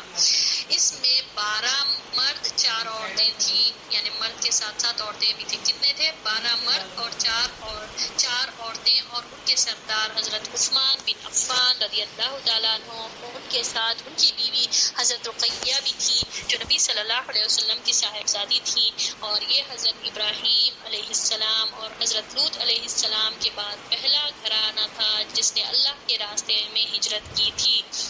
حضرت ابراہیم علیہ السلام، قصص الانبیاء میں ہم لوگوں نے پڑھا حضرت ابراہیم علیہ السلام، حضرت لوط علیہ السلام اور حضرت ہاجرہ علیہ السلام کس طرح سے اپنی قوم کو چھوڑ کر ہجرت اللہ کے دین کے لیے ہجرت کر کر چلے گئے۔ پھر اس کے بعد حضرت ابراہیم علیہ السلام کے نسل میں سے کس نے ہجرت کی؟ حضرت عثمان بن عفان، نبی صلی اللہ علیہ وسلم کے داماد تھے، ٹھیک ہے، بیٹی رقیہ جو ہے تھے، اب آپ صلی اللہ علیہ وسلم نے ان کو ان کے نکاح میں دے دیا تھا، تو رقیہ جو ہے بیوی تھے، تو ان کی سرداری میں حضرت عثمان بن عفان رضی اللہ تعالیٰ عنہ کے سرداری میں ہجرت حبشہ ہوئی، ٹھیک ہے۔ یہ لوگ رات کے اندھیرے میں چپکے سے نکلے اور جدہ کے جنوب میں واقع شیبہ کے بندرگاہ کا رخ کیا۔ قسمت کی بات ہے کہ وہاں پر 2 تجارتی جہاز موجود تھے، یہ لوگ ان پر سوار ہو کر حبشہ پہنچ گئے۔ ادھر قریش کو ان کے بھاگنے کا پتہ لگا تو غیظ و غضب سے پھٹ پڑے، فوراً آدمی دوڑائے کہ انہیں پکڑ کر مکہ لایا جائے اور خوب سزا دی جائے، یہاں تک کہ وہ اللہ کا دین چھوڑ دیں، لیکن ان کے پہنچنے سے پہلے مسلمان سمندر میں دور جا چکے تھے۔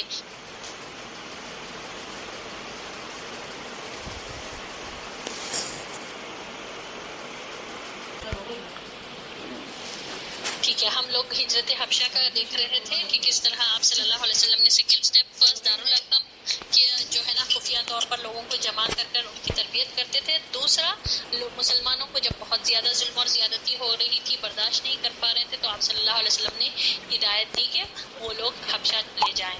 تو ٹھیک ہے، فرسٹ ہجرت حبشہ کب ہوئی؟ 5 نبوت، ٹھیک ہے، نبوت کا 5واں سال چل رہا تھا، رجب کے مہینے میں ہوئی ہے، اور حضرت عثمان بن عفان رضی اللہ تعالیٰ عنہ اس کے لیڈر تھے، ٹھیک ہے۔ اور یہ حضرت ابراہیم علیہ السلام اور حضرت لوط علیہ السلام کے بعد کی فرسٹ ہجرت ہے جو اللہ کی خاطر کی گئی، ٹھیک ہے۔ کلیئر ہے یہاں تک؟ کسی کو کچھ ڈاؤٹ، کچھ پوچھنا؟ جی کلیئر ہے؟ میری آواز آ رہی ہے آپ لوگوں کو؟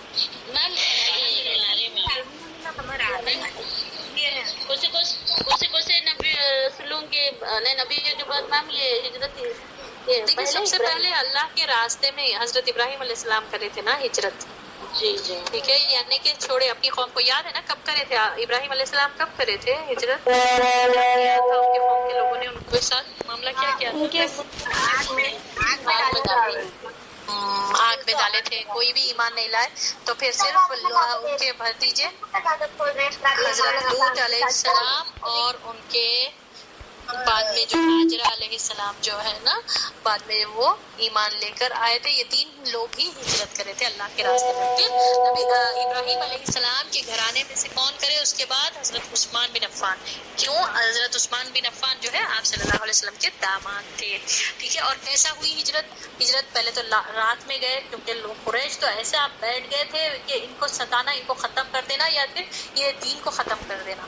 تو اب وہ لوگ رات میں گئے اور قسمت سے وہاں پر بائی چانس وہاں پر 2 بوٹس آلریڈی موجود تھے جو تجارت کے سلسلے میں جاتے، تو ٹھیک ہے، وہ تجارت کے اس وجہ سے وہ لوگ بیٹھ گئے اس میں، اور وہ لوگ چلے گئے۔ جب قریش کو پتا چلا کہ یہ لوگ چلے گئے، یہ لوگ نکل گئے ایسا، تو وہ لوگ کو بہت غصہ آیا، اور وہ لوگ دوسرے آدمیوں کو بھیجے جا کر پکڑ کر لے کر آئے، مگر جب تک کہ وہ لوگ پہنچے، یہ قریش کے بھیجے ہوئے لوگ، تب تک جو ہے نا مسلمان کشتی میں سوار ہو کر بہت دور نکل چکے تھے۔ اس طرح وہ نامراد واپس آ گئے، ٹھیک ہے، کلیئر ہوا دے؟ کوئی کوشچن؟ جی الحمدللہ الحمدللہ۔ دیکھیے سبحان اللہ، اس سے یہ پڑھنے سے مطلب یہ سمجھ میں آتا، دیکھیے آسان کچھ نہیں ہے دنیا میں، جو ہے نا آپ کو یہ دین میں بہت سے مشکلیں فیس کرنا پڑے گا، کبھی گھر والوں کو فیس کرنا پڑے گا، کبھی جو ہے نا ہماری اپنے ہی لوگ ٹاسک بنتے، کبھی جو ہے نا ہمارا اپنا نفس بیچ میں آتا، بہت سی چیزوں کے سیکریفائسز کے بعد پھر اللہ تعالیٰ پھر آپ کے لیے راستے آسان کرتے ہیں، ٹھیک ہے، سبحان اللہ۔ اس سے پتہ چلتا ہے، دیکھیے یہاں پر یہ لوگ بھی کریں، مشقتیں برداشت کریں، آسان چیز ان کے لیے بھی نہیں تھی، کتنے کیا وہ اذیتوں کو یاد کرے تو ہاں پر ہم کہیں پر بھی نہیں اتنا برداشت ہی نہیں کر سکتے. سبحان اللہ، آج ہمارے لیے جو کر سکتے نا، ہمارے لیے ابھی تو اتنے بڑے آئے نہیں ٹاسک. اور اللہ سے دعا کرتے کہ اللہ تعالیٰ ہم کو ہر قسم کی آزمائشوں سے بچا کے رکھے. جو چیز ہے نا وہ 5 وقت کی نماز، ٹھیک ہے، 5 وقت کی نماز وقت پہ ادا کرنا، یہ ہمارے لیے بہت بڑا ٹاسک ہے. اور اللہ کے حکم کو ماننا، اللہ کی نافرمانی کے کاموں سے بچنا، ٹھیک ہے، یہ ہمارے لیے بہت بڑے بڑے چیلنجز ہیں. اب تو دین پر تو ہمارے کو تو الحمدللہ بہت آرامی کے ساتھ، بہت آسانی کے ساتھ ہم دین فالو کر سکتے. کوئی ہم پر زیادتی نہیں ہو رہی، کوئی ہم پر ظلم نہیں کیا جا رہا. چلیے، اس کے بعد مسلمانوں کے ساتھ مشرکین کا سجدہ. اس ہجرت کے کوئی 2 مہینوں بعد رمضان 5 نبوت میں ایک روز رسول اللہ صلی اللہ علیہ وسلم مسجد حرام تشریف لائے. اس وقت کعبہ کے آس پاس 1 منٹ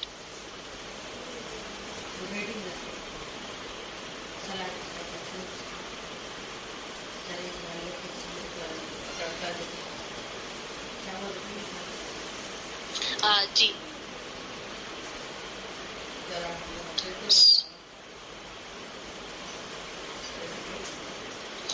جی سوری، ٹھیک ہے. مسلمانوں کے ساتھ مشرکین کا سجدہ. اس ہجرت کے کوئی 2 مہینے بعد رمضان 5 نبوت میں ایک روز رسول اللہ صلی اللہ علیہ وسلم مسجد حرام تشریف لائے. اس وقت کعبہ کے آس پاس قریش کے بہت سارے لوگ جمع تھے. یعنی کہ آپ صلی اللہ علیہ وسلم تو بالکل کھلم کھلا جو ہے عبادت کر رہے تھے. اور آپ صلی اللہ علیہ وسلم کو کبھی بھی یہ نہیں ہوا کہ آپ صلی اللہ علیہ وسلم کبھی ڈرے نہیں، اور آپ صلی اللہ علیہ وسلم کھلم کھلا عبادت کرتے تھے. تو آپ صلی اللہ علیہ وسلم ایسی ایک روز اسی طرح جیسا آپ صلی اللہ علیہ وسلم کا معمول تھا، جا کر آپ صلی اللہ علیہ وسلم مسجد حرام تشریف لے آئے. اور پورے قریش کے لوگ، بہت سارے لوگ جمع تھے. تو آپ صلی اللہ علیہ وسلم نے کیا کیا، سورۃ النجم ابھی تازہ اتری تھی. آپ صلی اللہ علیہ وسلم ان کے درمیان اچانک کھڑے ہو کر اس کی تلاوت شروع کر دی. ایسا نفیس کلام انہوں نے کبھی سنا نہ تھا. اب جو اچانک کانوں سے ٹکرایا تو انہیں بے خود کر دیا. وہ دم بخود ہو کر سنتے رہ گئے، خاموش، مبہوت، نہ روکنے کا یارانہ نہ ٹوکنے کا ہوش. بلکہ سورت کی آخر میں جب ڈانٹ ڈپٹ والی آیتیں آئی تو دلوں پر کپکپی طاری ہو گئی، ہوش اڑتے محسوس ہوئے. اور جیسے ہی آپ صلی اللہ علیہ وسلم نے یہ پڑھ کر سجدہ کیا، اعوذ باللہ من الشیطان الرجیم فاسجدوا للہ واعبدوا، اللہ کے لیے سجدہ کرو اور عبادت کرو. سورۃ النجم کی آخری آیت ہے. تو سب کے سب سجدہ ریز ہو گئے. کسی کو اس حکم ربانی سے سرتابی کا یارانہ نہ رہا، یعنی اگینسٹ میں نہیں کریں. اب ہوا کیا، مسلمانوں کے ساتھ مشرکین کا سجدہ. آپ صلی اللہ علیہ وسلم ایک روز خانہ کعبہ کے سامنے گئے اور نماز شروع کر دی. اور جب سورۃ النجم ابھی تازہ ہی یعنی فریش آئی تھی، اللہ نے نازل فرمائی تھی، تو آپ صلی اللہ علیہ وسلم نے تلاوت فرمائی. اور کس طرح سے ہے، بسم اللہ الرحمن الرحیم والنجم اذا ہوا ما ضل صاحبکم وما غوا وما ينطق عن الهوى. سبحان اللہ، وہ کتنی پیاری آپ سورۃ النجم میں نا ایک ردم جو قرآن کا ایک ہے، ایک قرآن کا ایک انداز ہے، سبحان اللہ، کہ کس طرح سے اینڈ ہو رہا ہے. یہ اس کی آیتیں دیکھیے، والنجم اذا هوا ما ضل صاحبكم وما غوا وما ينطق عن الهوى ان هو الا وحی یوحى. کتنا بہترین اس کا ردم ہے. تو جب آپ صلی اللہ علیہ وسلم سٹارٹ کرے اور سوچئے محمد صلی اللہ علیہ وسلم کی زبان سے کیسا آپ صلی اللہ علیہ وسلم پڑھ رہے تھے ہوں گے. اور یہ لوگ پورے بڑے بڑے سردار اور بہت کافی لوگ تھے قریش کے، وہ لوگ ایک دم خاموش ہو گئے. جیسے ہی آپ صلی اللہ علیہ وسلم نے اسٹارٹ کیا اور پھر پڑھتے گئے. اس کے بعد سورہ کے آخر میں ڈرایا گیا. بہت سے قوموں کا تذکرہ ہے، نوح علیہ السلام کے ساتھ کیا ہوا، اور پورے جو قوم سمود تھے ان سب کا تذکرہ کے بعد ان کو جس طرح معلوم ہوا، جو ڈرایا گیا کہ تم لوگ ہنستے ہو، روتے نہیں، اور تم لوگ دیکھتے نہیں، اور تم کو چاہیے کہ جہاں پر جو ہے نا اللہ کے لیے سجدہ کرو. یہ لاسٹ آیت فاسجدوا للہ واعبدوا، تو اللہ کے لیے سجدہ کرو اور اسی کے لیے عبادت کرو. تو سبحان اللہ سب کے سب سجدے میں گر گئے. سوچے کیا حالت ہوئی تھی ہوگی لوگ کی کہ پورے، حالانکہ اب تک مذاق اڑا رہے تھے یہ لوگ، جب سنے سورۃ النجم پہلے تو اس سے پتہ یہ چلتا کہ سننا ہی نہیں چاہتے تھے، شور و گل مچاتے تھے، یا تو وہ جگہ چھوڑ کر چل جاتے تھے، پہلے سنتے ہی نہیں تھے، صرف ان کی بات جب بحث کرنا رہتا تھا وہ بات سنتے تھے اور اس پر آ کر بحثی کرتے تھے، مگر کبھی ایسا ہوا ہی نہیں اتفاق کہ یہ لوگ قرآن سنے. اب جب سنے پورے خاموش، کوئی بولنے کا، کسی کو ٹوکنے کا یارانہ نہیں تھا، کسی کو یعنی کہ کچھ اگینسٹ میں بولنے کا کچھ بھی نہیں تھا، بلکہ یہ سب جب یہاں تک کہ آپ صلی اللہ علیہ وسلم آخری آیت تک پہنچے تک خاموش سنتے رہے، اور جب سجدے کی آیت آئی اور آپ صلی اللہ علیہ وسلم یہ آیت پڑھ کے سجدہ کرے تو سب نے سجدہ کیا. اور دیکھیے اس کے بعد کیا ہوا. امام بخاری رحم اللہ نے ابن مسعود رضی اللہ تعالیٰ عنہ سے روایت کی ہے کہ نبی صلی اللہ علیہ وسلم نے سورۃ النجم پڑھی، پھر سجدہ کیا تو قوم کا کوئی فرد نہ بچا جس نے سجدہ نہ کیا ہو. ایک آدمی نے ایک مٹھی کنکری یا مٹی لی اور اسے اپنے چہرے کے اوپر تک لے گیا اور کہا میرے لیے یہی کافی ہے. بعد میں نے دیکھا کہ وہ حالت کفر میں ہی مر گیا. یہ امیہ بن خلف تھا جو بدر کے روز مارا گیا. تکبر کی وجہ سے تھوڑا ہی، یعنی کہ اس کو تکبر تھا، تھوڑا ہی بس مٹی اٹھا کر بولا کہ میرے لیے تو یہی کافی ہے. یعنی اتنا اثر ہوا قرآن پڑھنے کا، قرآن سننے کا ان لوگوں پر کہ یہ لوگ پورے کے پورے سجدے میں گر گئے اور آپ صلی اللہ علیہ وسلم کے ساتھ سب سجدہ کیا. اب کیا ہوا؟ مہاجرین کی واپسی.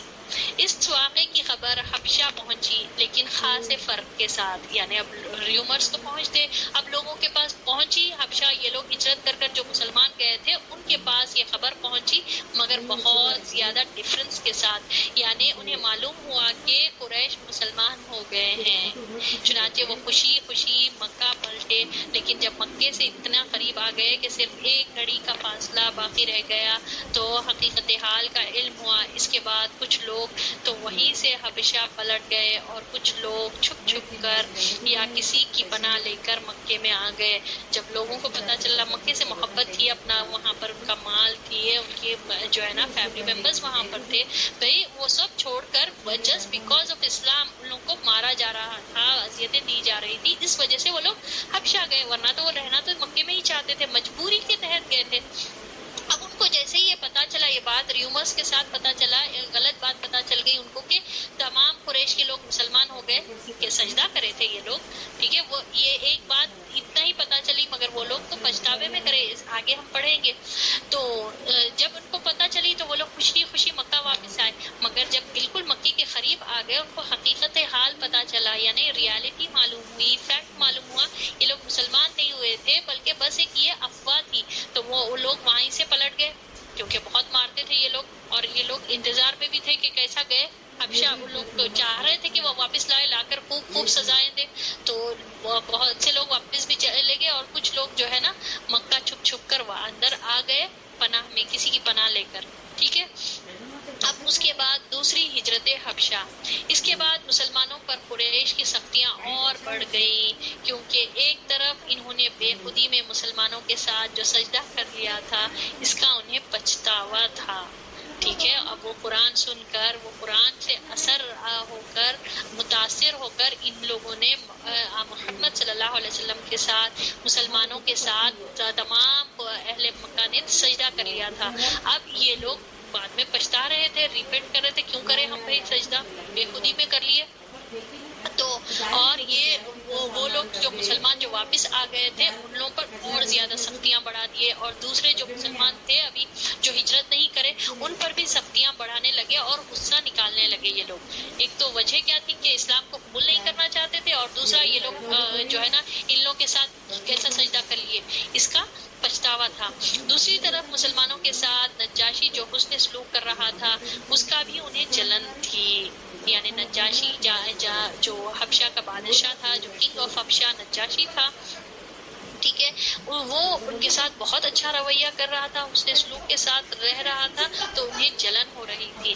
لہٰذا رسول اللہ صلی اللہ علیہ وسلم نے صحابہ کرام رضی اللہ تعالیٰ عنہ سے فرمایا کہ دوبارہ ہجرت حبشہ کر جائیں، یعنی دوبارہ یعنی جو بھی جتنے بھی آئے تھے وہ بھی چلے جائیں، اور ان کے ساتھ دوسرے لوگ بھی، دوسرے جن کو ستایا جا رہا تھا وہ بھی چلے جائیں۔ چنانچہ اب کے بعد 82 یا 83 یعنی 82 یا 83 مرد اور 18 عورتوں نے ہجرت کی، اور ظاہر ہے کہ یہ ہجرت پہلی ہجرت سے زیادہ پرمشقت تھی، یعنی بہت زیادہ ڈیفیکلٹ تھی آف کورس، کیونکہ فرسٹ معلوم ہو گیا تھا کہ یہ لوگ ہجرت کر کے حبشہ چلے جا رہے ہیں۔ قریش کے لوگ اب زیادہ الرٹ ہو گئے تھے، فرسٹ ٹائم پہ تو معلوم نہیں تھا کہ حبشہ جا رہے ہیں، کہاں جا رہے ہیں، ان لوگوں کو معلوم نہیں تھا کہ کوئی مکہ چھوڑ کر جائے۔ اب ان لوگوں کو پتہ چل گیا کہ ایک ایسی پلیس مل گئی مسلمانوں کو کہ وہاں پر سب جانا چاہیں گے، تو اب قریش جو ہے نا بہت زیادہ الرٹ ہو گئے، بہت زیادہ سیکیورٹی بڑھا دیے، جہاں پر جاتے تھے سمندروں کے پاس وہاں پر جا کر وہ لوگ چیکنگ کرتے تھے ہوں گے۔ تو سبحان اللہ، اب یہ دوسری جو ہجرت تھی وہ بہت ٹف تھی، بہت پرمشقت تھی، کیونکہ قریش چوکنا ہو گئے تھے، الرٹ ہو گئے تھے، اور مسلمانوں کی نقل و حرکت پر نظر رکھے ہوئے تھے، لیکن مسلمان ان سے کہیں زیادہ چوکنا، باحکمت اور ٹھوس قدم ثابت ہوئے، اور ان کی ساری دھر پکڑ کے باوجود حبشہ کو نکل گئے۔ یعنی ان لوگ اتنا الرٹ ہونے کے باوجود مسلمان اور زیادہ الرٹ رہے، اور زیادہ حکمت کے ساتھ کام کر رہے تھے، اور آپ صلی اللہ علیہ وسلم نے جیسے ہدایت دی کہ دوبارہ پھر چلے جائیں۔ دوبارہ کتنے لوگوں نے کیا؟ فرسٹ پہلے تو 12 لوگوں میں 12 مرد تھے اور 4 عورتیں تھے، اب یہاں پر 83 مرد اور 18 عورتیں، یعنی زیادہ لوگ گئے۔ اب کی سیکنڈ ہجرت زیادہ لوگ گئے، فرسٹ تو کچھ کم لوگ ہی گئے تھے، سیکنڈ ٹائم 82 یا 83 مرد۔ یاد رکھنا یہ 5 نبوت میں ہوا تھا فرسٹ ہجرت، کب ہوئی؟ رجب کی 5ویں سال، یعنی نبوت کا 5واں سال چل رہا تھا۔ پھر جو ہے نا سیکنڈ ہجرت حبشہ میں کتنے مرد تھے؟ 82 یا 83 اور 18 عورتیں تھیں، ٹھیک ہے۔ مسلمانوں کی واپسی کے لیے قریش کا حربہ، کلیئر ہے یہاں تک؟ یہاں تک سب کو کلیئر ہے؟ کچھ ڈاؤٹ، کچھ سمجھ میں نہیں آیا، کچھ ایسا سینٹینس؟ ہجرت کیا؟ ہجرت یعنی مائگریٹ ہونا، مائگریٹ ہونا یعنی جگہ چھوڑنا۔ وجہ کیا تھی جگہ چھوڑنے کے لیے؟ دین پر فتنہ ہو رہا نا۔ تو ہجرت کے ایکچوئل میں معنی، ہجرت کوئی جگہ چھوڑنا کیا ہے جہاں پر ہمارے دین کو پرابلم ہو، جہاں ہم کو فتنے کفریہ جملے کہنا پڑ رہا، جگہ وہاں پر رہنا مشکل ہو رہا، دین ہم صحیح طرح سے فالو نہیں کر سک رہے، تو اس جگہ کو، اس جاب کو، اس شخص کو، ایسے لوگوں کو چھوڑنا ہجرت کہلاتا ہے، ٹھیک ہے۔ میم یہ امیہ بن خلف جو ہے نا، وہ سجدے کے ساتھ مٹی اٹھا کے منہ پہ لگا کے کچھ بولا نا، کیا مطلب تھا اس کا؟ میرے لیے یہی کافی ہے، مطلب میں جھکوں گا نہیں، میں سجدہ نہیں کروں گا، بس مٹی اٹھا لے کر سر پہ لگا لیا ہو۔ تکبر تھا نا اس کو، تکبر اتنا بھرا ہوا تھا ان لوگوں کو، ٹھیک ہے۔ Thank you. جزاک اللہ خیر، ٹھیک ہے۔ تو اب یہ ہجرت سیکنڈ ہجرت بھی ہو گئی۔ اب آپ صلی اللہ علیہ وسلم نے جب کہا تو 82 83 مرد اور 18 عورتیں، 18 ویمن جو ہے نا ہجرت کر گئے۔ مسلمانوں کی واپسی کے لیے قریش کا حربہ، ٹھیک ہے۔ اب نیکسٹ ٹاپک ہے مسلمانوں کی واپسی کے لیے۔ اب مسلمانوں کو واپس لے کر آنے کے برداشت نہیں ہو رہا تھا ان لوگوں کے، بہت سے لوگ چلے جا رہے ہیں، اب یہ لوگ کچھ نہیں کر سک رہے، اور یہ لوگ الرٹ، زیادہ چوکنا بھی رہے، زیادہ سیکیورٹی بھی بڑھا دی، ان لوگ کے ہر ایکشن پر خبر رکھ رہے تھے، نظر رکھ رہے تھے یہ لوگ قریش کے لوگ، مگر اس کے باوجود بھی مسلمان بچ کر چلے گئے اور بہت زیادہ تعداد میں گئے۔ تو اب یہ لوگ چاہ رہے تھے کہ ان لوگوں کو واپس لائیں۔ مسلمانوں کی واپسی کے لیے قریش کا حربہ۔ قریش پر یہ بات گراں گزری کہ مسلمان ان سے چھوٹ کر ایک ایسی محفوظ جگہ جا پہنچے جہاں ان کی جان اور ایمان کو کوئی خطرہ نہیں تھا۔ چنانچہ ان کی واپسی کے لیے قریش نے اپنے 2 ہوشیار آدمیاں یعنی عمر بن عاص اور عبداللہ بن ربیع کو حبشہ بھیجا۔ یہ دونوں اس وقت مشرک تھے، عمر بن عاص اور عبداللہ بن ربیع۔ تو اب یہ دیکھیے یہ دونوں جو ہے نا چوٹی کے لوگ تھے، ان کے قوم کے چوٹی کے لیے یہ ان لوگوں میں جہالت بہت تھی، اکھڑ تھے، مگر یعنی کہ ایسے نہیں کہ ہر کوئی جاہل تھے، ہر کوئی کسی کو بات کرنے نہیں آتا، نہیں، ان لوگوں میں درجے بھی تھے، بہت اچھے بات کرنے والے بھی تھے۔ تو یہ لوگ جو ہے نا بہت زیادہ سوفسٹیکیٹڈ لوگ تھے، ان لوگوں کو معلوم تھا کہ کس سے کیسی بادشاہوں سے ان لوگ کے ٹرمز اچھے تھے۔ کون؟ عمر بن عاص اور عبداللہ بن ربیع، ٹھیک ہے. یہ لوگ بہت زبردست بات کرنے میں بہت فلوئنس تھے, سوفسٹیکیٹڈ لوگ تھے, اور یہ لوگ جانتے تھے, ان لوگوں کے ٹرمز بادشاہوں سے بہت اچھے تھے. تو اس میں ان لوگوں نے کیا کیا, یا قریش کے لوگوں نے ان دو لوگوں کو نمائندہ بنا کر, یعنی ایمبیسڈر بنا کر, قریش کی طرف سے نمائندہ بنا کر بھیجا ہے حبشہ. ٹھیک ہے. اب یہ دونوں اس وقت مشرک تھے, بعد میں ایمان لے کر آئے. عبداللہ بن ربیع اور عمر بن عاص رضی اللہ تعالیٰ عنہم ابھی ایمان نہیں لائے تھے. انہوں نے حبشہ پہنچ کر ایک سوچے سمجھے منصوبے کے مطابق سب سے پہلے وہاں کے پادریوں سے ملاقات کی اور انہیں تحفے تحائف پیش کر کے مؤثر انداز میں اپنی آمد کا مقصد بتایا. پہلے یہ لوگ کیا کریں, وہاں کے بڑے بڑے اسکالرس کے پاس گئے, جا کر ان کو بتایا کہ کس وجہ سے ہم لوگ یہاں پر آئے, ہمارا مقصد کیا تھا. پہلے تو تحفے تحائف دیے, ٹھیک ہے, اور اپنا پلاننگ کے حساب سے ان لوگوں نے کام کیا. ان سب نے حامی بھر لی, یعنی کہ وہ جو اسکالرس تھے, وہ جو وہاں پر جو راہب قسم کے لوگ تھے, وہ لوگوں نے کہا کہ ہاں صحیح ہے, ہم نجاشی کے پاس آپ کو لے کر چلتے ہیں. اس کے بعد نجاشی کے پاس آئے اور اسے بھی تحفے تحائف پیش کیے. ٹھیک ہے. اور تحفے تحائف پیش کرنے سے جو ہے نا ایک وہ بنتا, اور آپ صلی اللہ علیہ وسلم نے بھی فرمایا کہ ایک دوسرے کو تحفے دیا کرو, اس سے محبت بڑھتی ہے. ٹھیک ہے. تو یہ تحفے تحائف دینا چاہیے. تو یہاں پر دیکھیں, یہ عمر بن عاص اور عبداللہ بن ربیع یہ قریش کی طرف سے نمائندے بن کر گئے تھے, حبشہ گئے. جا کر پہلے وہاں پر بڑے بڑے جو پادری قسم کے لوگ رہتے, ان سے ملاقات کر کے ان کو بتائے اور ان کو اپنے فیور میں لے لیا. لے کر جو ہے نا نجاشی کے پاس گئے. ان لوگوں نے کہا کہ اچھا ٹھیک ہے, ہم ایسے ہی کریں گے, ان لوگوں کو آپ کے ساتھ واپس بھیج دیں گے جو بھی ان لوگوں کے پلانس تھے. اب نجاشی کے پاس جا کر بھی ان لوگوں نے تحفے تحائف دیے, اور پھر اصل مقصد کے لیے زبان کھولی اور کہا بادشاہ سلامت. اب یہ کون, عبداللہ بن ربیع اور عمر بن عاص, یہ دونوں بات کر رہے ہیں. کیا ان لوگوں نے کہا نجاشی سے, بادشاہ سلامت, آپ کے ملک میں ہمارے کچھ ناسمجھ نوجوان بھاگ آئے ہیں. انہوں نے اپنی قوم کا دین چھوڑ دیا ہے اور آپ کے دین میں بھی داخل نہیں ہوئے ہیں, بلکہ ایک نیا دین ایجاد کیا ہے جسے نہ ہم جانتے ہیں نہ آپ. اس لیے ہمیں آپ کی خدمت میں ان کی قوم کے اشراف, یعنی بڑے بڑے لیڈرز, یعنی ان کے والدین, چچائیں اور کنبے قبیلے کے لوگوں نے بھیجا ہے تاکہ آپ انہیں واپس بھیج دیں, کیونکہ وہ لوگ ان پر سب سے اونچی نگاہ رکھتے ہیں اور ان کی خامی اور خرابی کو سب سے اچھی طرح سمجھتے ہیں. سبحان اللہ, کتنی اچھی طریقے سے بات پیش کرے. دیکھیے, اور لوگ بتائے مقصد کہ ہاں آپ کے پاس جو ہے نا ہمارے قبیلے کے کچھ لوگ آ گئے ہیں, تو ان کے رشتہ دار ہمارے کو بھی جائے, وہ لوگ ہے نا اپنا دین بھی چھوڑ دیے اور جو ہے نا آپ کے دین پر بھی نہیں ہے. یہ بادشاہ کو بھی فیور میں لے رہے ہیں. کہ آپ اس سے سمجھ میں آتا ہے کہ یہ لوگ کتنے بات کرنے میں فصیح تھے, کتنے یعنی فلوئنٹ تھے اپنی بات پیش کرنے میں. بادشاہ سے بات کرنا ایک معمول, ایک جاہل قسم کے لوگ نہیں بات کر سکتے. ایک لینگویج سوفسٹیکیٹڈ ہونا چاہیے, بات کرنے کی ایک حکمت, ایک انداز ہونا چاہیے. ٹھیک ہے. وے آف اسپیکنگ بھی آنی چاہیے. تو یہ لوگ ایجوکیٹڈ تھے. سبحان اللہ, اپنی بات اچھی طریقے سے پیش کرے, اور کیا اچھی طریقے سے پیش کرے. دیکھیے کہ ان لوگوں نے کیا کہا کہ ہمارے قبیلے کے کچھ نوجوان جو ہے نا آپ کے پاس بھاگ کر آ گئے ہیں, اور یہ لوگ جو ہے نا ہم آئے ہیں, ہمارے لیڈرز یعنی ان کے چچائیں, ان کے کنبے قبیلے والے ہمارے کو بھی جا کے ان کو لے کر آؤ تاکہ وہ ہم ان کو ٹھیک کریں. اور وہ لوگ ایک نیا دین ہی فالو کر رہے ہیں, اپنا بھی دین چھوڑ لیے اور آپ کے دین پر بھی نہیں آئے ہیں. بادشاہ سلامت اس طرح سے بات کرنے لگے. جب ان کی یہ بات پوری ہو چکی تو راہبوں نے بھی منصوبے کے مطابق ان کی تائید کی, لیکن نجاشی نے احتیاط برتی. عادل بادشاہ تھا نا, ہم دیکھیں نا فرسٹ ہجرت حبشہ ہونے سے پہلے آپ صلی اللہ علیہ وسلم نے اچھی طرح معلوم کر لیا کہ وہاں کا بادشاہ جو ہے انصاف پسند تھا, عادل بادشاہ تھا. نجاشی نے احتیاط برتی, فوری ایک ون سائیڈڈ ہو کر فیصلہ نہیں کر دیا. تحفے تحائف لا کر خوش کر دیے تھے لوگ. پھر یہ جو ہے نا بڑے بڑے وہ جو راہب قسم کے لوگ تھے, اسکالرس تھے, ان لوگ بھی بولے ہاں صحیح ہے بادشاہ, آپ بھیج دیجیے. ان لوگوں کو کیوں ہمارے پاس رکھیں, ہم اپنے ملک میں کیوں رکھیں, یہ لوگ لینے آئے نا, وہ لوگ بھاگے ہوئے ہیں. تو بہرحال وہ لوگ بھی حامی بن رہے تھے, مگر بادشاہ دیکھیے کیسا عادل بادشاہ. ایک لیڈرشپ کوالٹی ہوتی, جب بھی کوئی بھی شخص آ کر آپ کے سامنے کچھ بھی اپنی باتیں چاہے کتنا بھی بہترین طریقے سے پیش کرنے والا کیوں نہ ہو, دو طرفہ سنیں.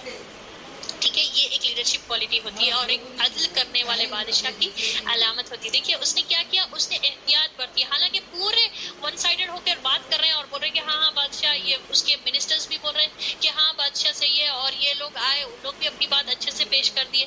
اب بادشاہ نے کیا کہا، احتیاط برتی اور سوچا کہ دونوں فریق کی بات سننی چاہیے، بات دونوں سے پہلے سننی چاہیے، تبھی حق واضح ہو سکے گا. چنانچہ اس نے مسلمانوں کو بلایا اور پوچھا کہ یہ کیا دین ہے جس کی وجہ سے تم اپنی قوم سے الگ ہو گئے ہو، لیکن نہ میرے دین میں داخل ہوئے اور نہ ان ملتوں میں سے کسی کے دین میں داخل ہوئے. ٹھیک ہے، اب نجاشی عادل بادشاہ تھا، اس نے کہا کہ نہیں، پہلے کچھ بھی فیصلے کرنے سے پہلے جو ہے نا دونوں فریق سے بات پوچھ لی جائے تاکہ حق صحیح کیا ہے، ٹروتھ کیا ہے، فالس کیا ہے معلوم ہو جائے. جب اس نے بلایا تو مسلمانوں سے پوچھا کہ آخر کیا وجہ ہے بھائی، تم لوگوں نے اپنا دین چھوڑ لیا اور میرے دین پر، یعنی وہ نجاشی جو ہے عیسائی تھا، کرسچن تھا، نہ میرے دین کو بھی ایکسیپٹ کر رہے اور نہ ہی تم اپنی ملت کے دین کو، پھر کیا وجہ کیا ہے؟ تو اب اس کے جواب میں مسلمانوں کی طرف سے حضرت جعفر بن ابو طالب رضی اللہ تعالیٰ عنہ نے بات کی. انہوں نے کہا، کون ہے جعفر بن ابی طالب؟ علی رضی اللہ تعالیٰ عنہ کے بڑے بھائی، نبی صلی اللہ علیہ وسلم کے چچا کے بیٹے، یعنی چچا زاد بھائی ہیں، جعفر بن ابی طالب. اب انہوں نے بات کرنا شروع کی. بادشاہ، ہم جاہلیت والی قوم تھے، غور سے سنیں ان کا کتنا زبردست طریقے سے اسلام کو پروموٹ کر رہے ہیں یا اسلام کی دعوت دے رہے ہیں، تبلیغ اسلام ایکچولی انٹروڈیوس کر رہے ہیں کہ اسلام کیا ہے. ٹھیک ہے، اب کس طرح سے جعفر بن ابو طالب نے بات کی. بادشاہ، ہم جاہلیت والی قوم تھے، بت پوجتے تھے، مردار کھاتے تھے، برائیاں کرتے تھے، خرابتداروں سے تعلق توڑتے تھے، پڑوسیوں سے بدسلوکی کرتے تھے، ہمارا طاقتور کمزور کو کھا رہا تھا. ہم اسی حالت میں تھے کہ اللہ نے ہم ہی میں سے ایک رسول بھیجا. ہم اس کی اعلیٰ نسبی، سچائی، امانت اور پاک دامنی کو جانتے تھے. اس نے ہمیں اللہ کی طرف بلایا کہ ہم اسے ایک مانیں اور اسی کی عبادت کریں. اس کے سوا جن پتھروں اور بتوں کو ہم اور ہمارے باپ دادا پوجتے تھے انہیں چھوڑ دیں. اس نے ہمیں سچ بولنے، امانت ادا کرنے، قرابت جوڑنے، پڑوسی سے اچھا سلوک کرنے اور حرام کام سے اور خون ریزی سے باز رہنے کا حکم دیا، اور بے حیائی کے کاموں سے، جھوٹ بولنے سے، یتیم کا مال کھانے سے اور پاک دامن عورتوں پر جھوٹی تہمت لگانے سے منع کیا. اس نے ہمیں یہ بھی حکم دیا کہ ہم صرف ایک اللہ کی عبادت کریں، اس کے ساتھ کسی کو شریک نہ کریں. اس نے ہمیں نماز اور زکوٰۃ اور روزے کا بھی حکم دیا. یہ ہے جعفر بن ابی طالب جو اسلام کی اصل، اسلام کی بنیاد، اسلام کا انٹروڈکشن دے رہے ہیں کسی کے سامنے. اور ایکچوئل میں اسلام ہے ہی ہے کہ نبی صلی اللہ علیہ وسلم نے فرمایا کہ مجھے مبعوث ہی اسی لیے کیا گیا کہ میں لوگوں کے اخلاق کو سنواروں، لوگوں کے اخلاق ٹھیک کروں. یہ اخلاق کی برائی، یہ تمام جو ہے نا، یہ جو تھی ان لوگوں کے معاشرے میں جو برائیاں تھیں، کیا کیا تھے، خرابت توڑ کے رکھتے تھے، پڑوسیوں کے ساتھ بدسلوکی کرتے تھے، طاقتور کمزور کے اوپر ظلم کرتے تھے، امانت اور پاک دامنی نہیں تھی، کچھ بھی نہیں تھا. اب جو ہے نا جھوٹ بولتے تھے، حرام کھاتے تھے، خون ریزی کرتے تھے، عورتوں کو تو ایک جو ہے نا بوٹی سمجھ کر، یعنی کہ ایک مالک بن جاتے تھے، ایک میراث میں مل گئی جیسا، اس طرح سے معاملہ کیا جاتا تھا عورتوں کے ساتھ. تو یہ سب چیز سے آپ صلی اللہ علیہ وسلم نے منع کیا. اللہ نے ہم ہی میں سے ایک رسول بھیجا جو بہت اعلیٰ نسب کے ہیں، بہت اچھے اخلاق کے ہیں، سچائی اور امانت اور پاک دامنی کو حد درجے زیادہ جس میں کوالٹی تھی، تو وہ ہم کو اس سے منع کرے، ایک اللہ کی عبادت کی طرف بلائے، نماز اور زکوٰۃ کا حکم دیے، روزے کا حکم دیے. ٹھیک ہے، اب وہ جب پورے کمپلیٹ، جیسا رمضان کے روزوں کا بھی نہیں ہوا تھا مگر کچھ تھے نا، جیسا نماز جیسی تھی، صبح میں 2 وقت تھی، صبح اور شام میں 2 رکعتیں کر کے ہوتی تھی، اسی طرح روزے بھی کچھ دنوں میں تھے ہوں گے. تو یہ معاملہ تھا جو جعفر بن ابی طالب جو نجاشی کے سامنے پیش کرے اور بولے کہ یہ ایکچوئل میں ہم کو بتائے کہ یہ اصل کریں، یہ جھوٹ نہیں بولے، خون ریزی نہیں کرے، بے حیائی کا کوئی کام نہیں کرے، یتیم کا مال نہیں کھانا چاہیے، پاک دامن عورتوں پر تہمت نہیں لگانا، اور پھر اس کے ساتھ ساتھ ایک اللہ کی عبادت کرنا، اللہ کی ذات میں کوئی کسی کو شریک نہیں کرنا، پھر اس کے ساتھ ساتھ نماز، زکوٰۃ اور روزے کا بھی حکم دینا، یہ سب آ کر نبی صلی اللہ علیہ وسلم نے سکھایا۔ حضرت جعفر رضی اللہ تعالیٰ عنہ نے اسلام کے اور بہت سے احکام بھی بتائے، پھر کہا کہ ہم نے اس پیغمبر کو سچا مانا، اس پر ایمان لائے، اس کی پیروی کی اور اس کے لائے ہوئے دین الہی میں اس کی اتباع کی۔ جی نہیں کچھ نہیں مانتے۔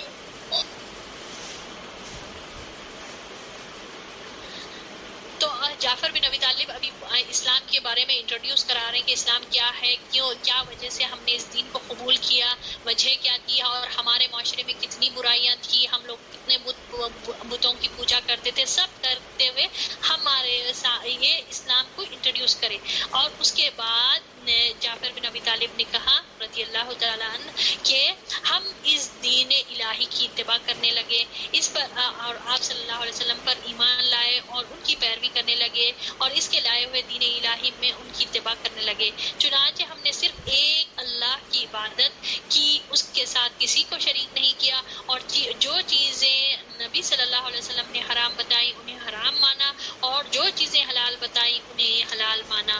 اس پر ہماری قوم ہم سے بگڑ گئی، اس نے ہم پر ظلم اور ستم کیا اور ہمیں دین سے پھیرنے کے لیے فتنوں اور سزاؤں سے دوچار کیا، تاکہ ہم اللہ کی عبادت چھوڑ کر پھر واپس بت پرستی کی طرف پلٹ جائیں، اور جن گندی چیزوں کو حلال سمجھتے تھے انہیں پھر حلال سمجھنے لگے۔ جب انہوں نے ہم پر بہت قہر و ظلم کیا، زمین تنگ کر دی، ہمارے اور ہمارے دین کے درمیان روک بن کر کھڑے ہو گئے، تو ہم نے آپ کے ملک کی راہ لی اور آپ کو دوسروں پر ترجیح دی اور آپ کی پناہ میں رہنا پسند کیا، اور یہ امید کی کہ اے بادشاہ آپ کے پاس ہم پر ظلم نہ کیا جائے گا۔ سبحان اللہ، کتنی بہترین طریقے سے جعفر بن ابی طالب اپنی بات رکھے۔ پہلے تو اسلام کو انٹروڈیوس کر کے رکھے، انٹروڈکشن آف اسلام بتائے کہ ایکچوئل میں اسلام کی بنیاد یہ ہے، بعد میں عبادتوں کا ذکر کرے۔ پہلے بتائے کہ ہمارے معاشرے میں کتنی برائیاں تھیں، اس تمام برائیوں کو جو ہے نا غلط بتائے آپ صلی اللہ علیہ وسلم، اور ہم کو ان برائیوں سے روکے۔ پھر اس کے بعد نماز، زکوٰۃ، روزے کا بھی بتائے۔ پھر ہم آپ صلی اللہ علیہ وسلم کے دین کو ماننے لگے تو ہماری قوم کے لوگ ہم سے بگڑ گئے اور ہم پر ظلم اور زیادتی کرنے لگے، ہم کو ستانے لگے، قہر برسانے لگے، یعنی اذیتیں دینے لگے۔ تو ہمارے پر جب زمین تک ہو گئی تو ہم آپ کی ملک کی راہ لیے، اور ہم کو یہ آپ صلی اللہ علیہ وسلم نے بھی بتایا کہ وہاں یہاں کے بادشاہ جو ہے ظلم نہیں کرتے۔ تو سبحان اللہ، یہ امید سے ہم یہاں پر آ گئے تو اپنی بات پوری کر لیے۔ اب نجاشی نے یہ بات سنی تو حضرت جعفر سے کچھ قرآن پڑھنے کی فرمائش کی۔ انہوں نے سورہ مریم کی ابتدائی آیات تلاوت کی، یعنی سورۃ المریم کاف ہا یا عین صاد، ٹھیک ہے، اس سے شروعات ہوئی، اور ابتدائی آیتیں کیسے ہیں، اور وہ ابتدائی آیتیں انہوں نے تلاوت کی۔ اس پر نجاشی اس قدر رویا کہ اس کی داڑھی تر ہو گئی۔ اصل سمجھنے کی بات یہ ہے، سبحان اللہ، دیکھیں وہ اب جعفر بن ابی طالب پتا ہے کہ وہ نبی صلی اللہ علیہ وسلم جو ہے اللہ کے رسول ہیں، بہت اعلیٰ کردار والے ہیں، اور ہم کو یہ سب برائیوں سے روکے اور نماز وغیرہ ایک اللہ کی عبادت کی طرف بلائے۔ تو سبحان اللہ، اب یہاں نجاشی بات سن کر بولا کہ بادشاہ نے کیا کہا۔ یہ نجاشی بادشاہ نے کہا اچھا ٹھیک ہے، میرے سامنے جو ہے نا کچھ قرآن پڑھ کر سناؤ۔ تو انہوں نے کیا پڑھ کر سنایا؟ سبحان اللہ، سورۃ المریم پڑھ کر سنایا۔ اور کتنا سورۃ المریم کی کیا ابتدائی آیات ہوں گے وہ جو پڑھ کر سنائے، ابتدائی فرسٹ 5-6 آیتیں جو بھی پڑھ کر سنائے بعد یہ نجاشی اتنا رویا کہ اس کی داڑھی تر ہو گئی۔ تو آپ یہ سوچیے نا کہ یہ قرآن کا اثر۔ اب پیچھے بھی ہم لوگوں نے پڑھا کہ سورۃ النجم جب پڑھا گیا تو یہ لوگ سن رہے نہیں تھے، پہلے تو سنتے ہی نہیں تھے، کان پہ ہاتھ رکھ لیتے تھے، تالیاں بجاتے تھے، بڑے بڑے شورا آواز کرتے تھے۔ جب سنے، خاموش رہ کر سنے تو کتنا دل پر اثر ہوا، آپ اور ہم سوچیں کتنا ہم قرآن پڑھتے ہیں. اگر ہم کو قرآن کا اثر نہیں ہو رہا، ہمارا دنیا کی کوئی میوزک میں ہمارا دل لگ رہا، ایسی چیز جو یہ قرآن کا اثر، جو قرآن میں جو تاثیر ہے دنیا کے کسی جو ہے نا نعمت میں یہ وہ بات نہیں ہے. سبحان اللہ. یہ نجاشی فرسٹ ٹائم سورۃ مریم کی ابتدائی آیتیں سن کر وہ روئے. ہم سوچے ہمارے پاس کتنی بار ہمارے پاس قرآن کی آیتیں تلاوت کی جاتی، ایسے ایسے آیتیں ہیں، ہم کو تو یہ ایک تحفے کی طرح ہم کو مل گیا. سبحان اللہ.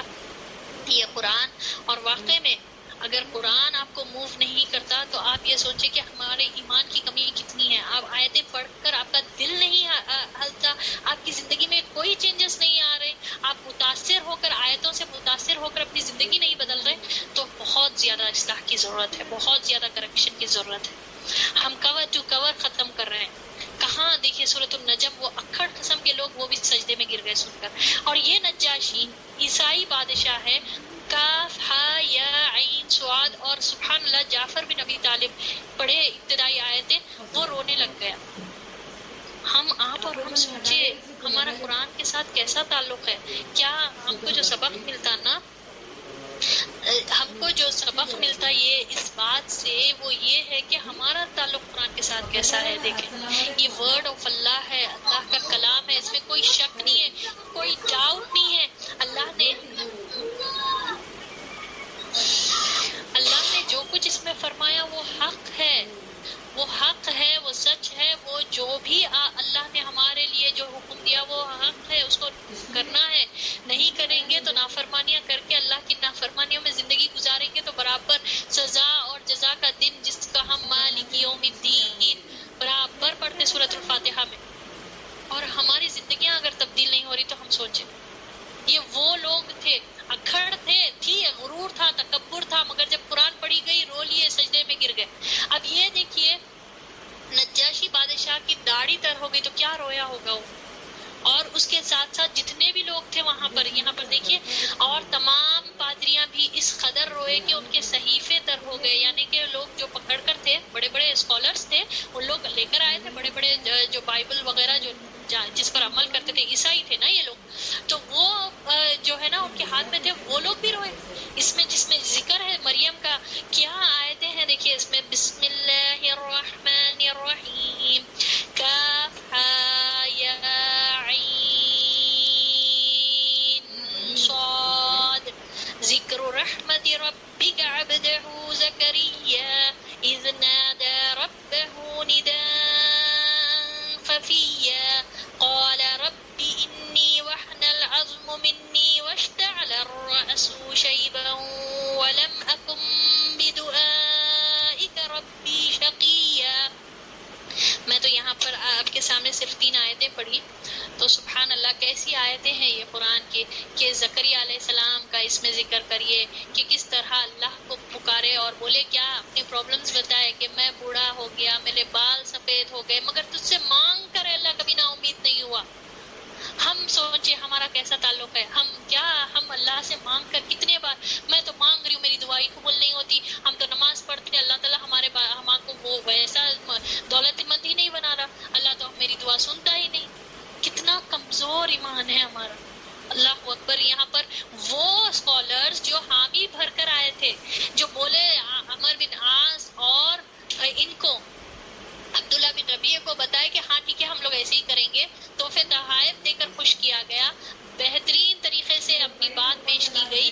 مگر جب قرآن سنے تو سب بادشاہ بھی روئے اور وہاں کے ان کے ساتھ کے جتنے منسٹرز تھے وہ بھی سب رو رہے. ہم سوچے، ہم یہ سبق یہ لینا چاہیے کہ قرآن پڑھتے وقت اگر ہمارا دل نہیں بدلتا، اگر ہمارے عذاب کی آیتوں کو سن کر اگر ہمارا دل موو نہیں ہوتا، ہمارے آنکھ سے آنسو نہیں نکلتے، ہم ڈرتے نہیں اللہ کے عذاب سے، تو ہم سوچیں. یہ دیکھیں کتنا اسٹارٹنگ کی آیتوں میں صرف زکریا علیہ السلام کا ذکر، اور یہ لوگ مانتے تھے زکریا علیہ السلام، مریم علیہ السلام کو مانتے یہ لوگ عیسائی. تو ان کے سامنے جب پیش کیا گیا رونے لگ گئے، سب کے سب رونے لگ گئے. اور یہ لوگ کتنے یہ لوگ محروم رہے بھائی. سبحان اللہ. میں یہی سوچ رہی، یہ قریش کے لوگ کبھی سننا ہی نہیں چاہتے تھے، اور سنے تو سجدہ بھی کرے اور بالکل بھی محروم رہے. اب فرسٹ خطاب جس کو کیا گیا قرآن جو ہے نا یہ قریش کے لوگ تھے.